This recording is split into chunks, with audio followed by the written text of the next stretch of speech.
Hello Cancer, this is your year ahead reading for 2022. Keep in mind these are general readings, so the messages may or may not resonate.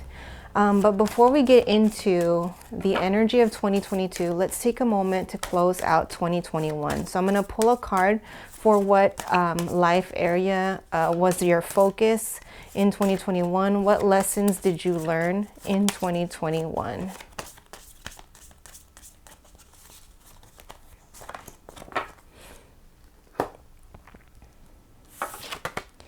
And you got the 10th house. That's the house of ambition.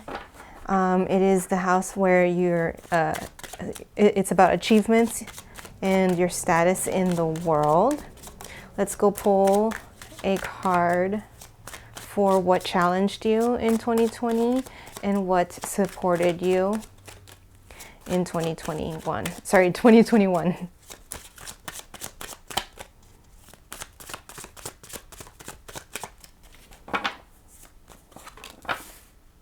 All right.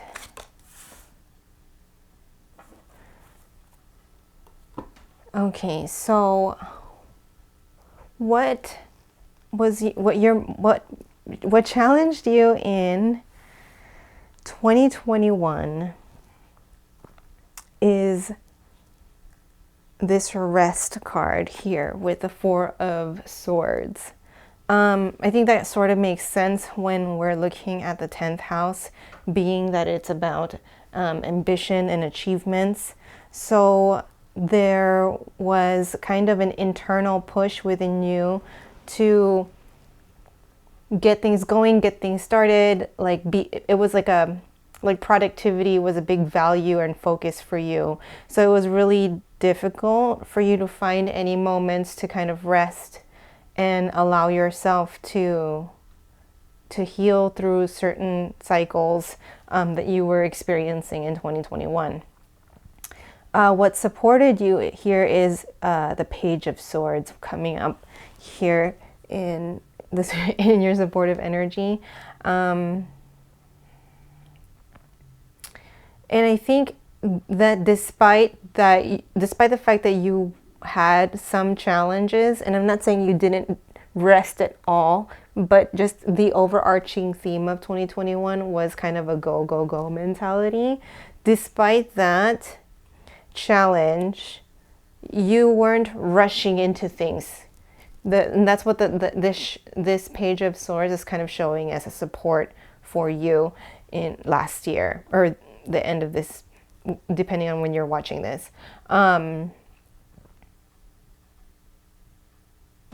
So you were methodical, you were cautious, you didn't just rush into things, so you didn't allow this energy of wanting to achieve and wanting to be productive to cloud your judgment.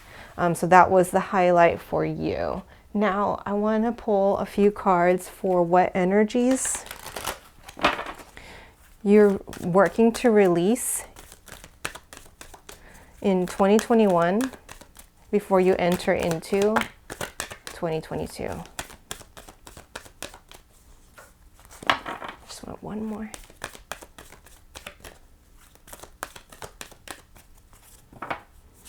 Okay, so we're getting fear, balance, and change.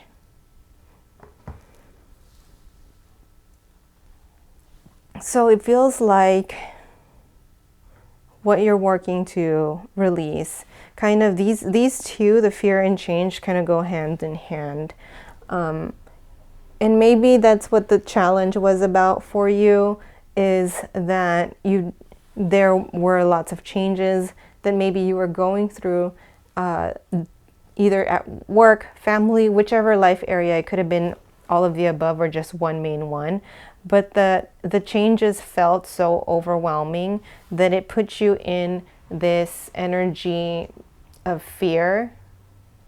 And that's why that Page of Swords was significant as a supportive energy, because sometimes when we're in a state of fear, we end up making rash decisions and based off of fear and not really aligned with what we really want. And so that showed up here as a supportive energy, because whenever you found yourself being in the moment of or on the verge of making a decision based on fear, there was a moment, it was an opportunity for you to exercise this strength to pull yourself back and say, wait, and be more intentional, right? So the whole journey of 2021 kind of brought you to this point to learn how to manage change and flow with change, and learn how to manage and work with fear, to get to this balance, to be both heart and mind. Because it's really interesting with you being a water sign that the suits on the table right now are all swords and all mind, whereas the water sign's more heart, right? So you're really trying to find a way to balance both your heart and mind before you enter into 2022. So just want to pull a few more cards to get another layer of these energies that you're working to release.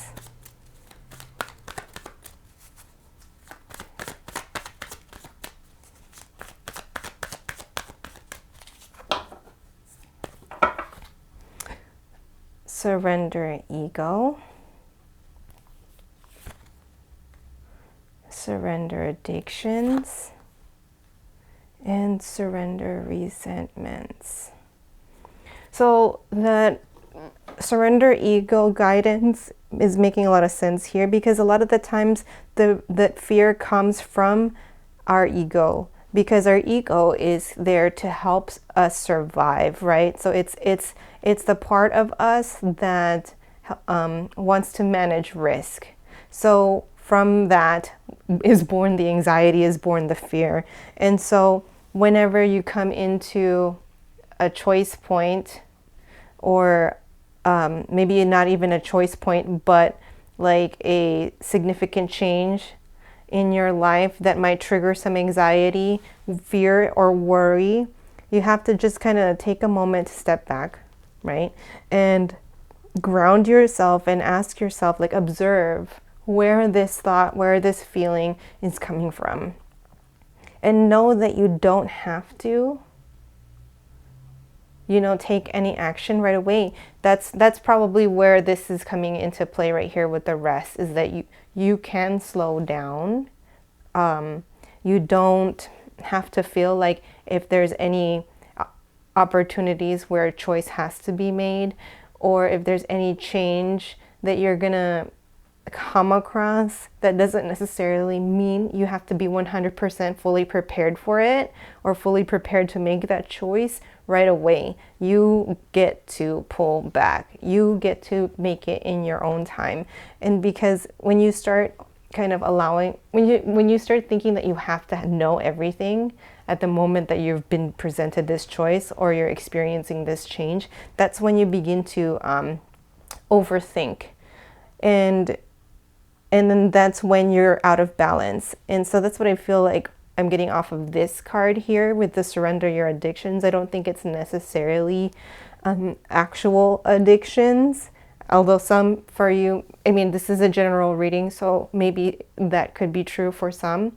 But what I'm feeling here is really learning how to find the balance in and not swaying too far in the extremes, right? With surrender resentments, I feel like when it comes to dealing and managing and flowing with change, this is really about letting go resistance, and this may be in relation to relationships with people, connections that you have.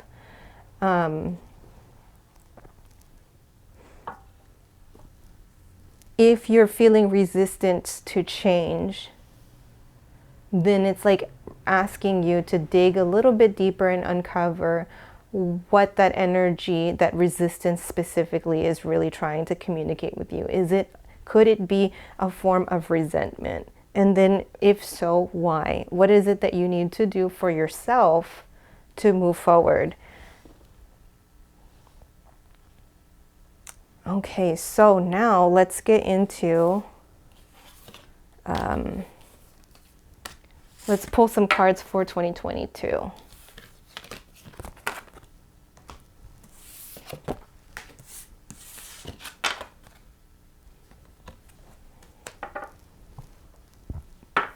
All right, so let's take a look at what your main focus will be in 2022. What life area will be your main focus in 2022?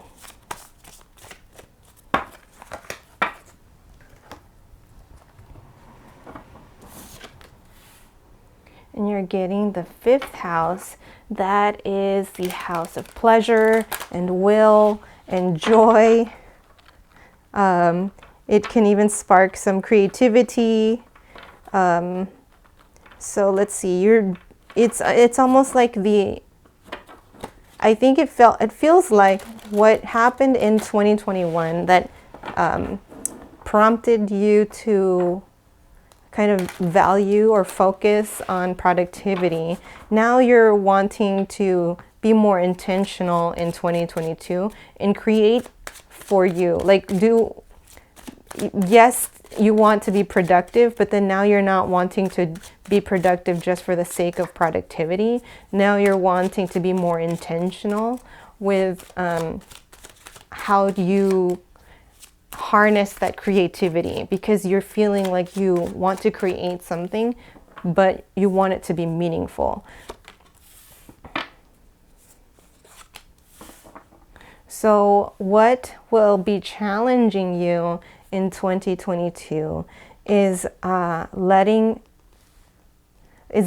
go. I think this is a little bit of that previous spread, right, with the resentment and the change, is that it's going to spew over here into 2022 as well. As going to be a little bit of a theme here where you may struggle, or you may feel a challenge you may feel challenged to allow things to end. Change is kind of a constant thing in life, right? We're always learning, we're always growing, but to what degree we're going to learn and to what degree we're going to grow is our choice. And if we're choosing not to move forward, then we're holding ourselves back. So when you find yourself in these moments in 2022, find a moment to yourself, to ground yourself and ask yourself that even with this change, try to switch the perspective or look at a different view of what am I going to gain from allowing myself to leave this behind? Because sometimes we focus too much on what we're about to lose from a change or from a decision, and we forget that there is the other side of the coin where we can gain. And so, because here's the thing, what the highlight, the support here for you is there are many opportunities coming your way. It really is up to you though to choose it. So, what choice do you want to, what is your intention for the new year? And how does that look like for you? What does that feel like for you? And what will you do? What intentional steps will you take to try to stay true to that focus, right? So I think this is really kind of more guidance. And then also going back to what your gut feeling is. Like, what does your inner fire in your belly want to do? And allow that to kind of be your guide and be your compass. So Cancer, if this resonated, there is an extended where we take a deeper look into this energy and explore how they may influence aspects of your life and peek into the energy of each month of the year. So if you'd like to continue on to the extended, the link to access it is in the description box below. And don't forget to like, subscribe, and click the bell to get notified when new readings are posted. All right, Cancer, wishing you all the best and a prosperous new year.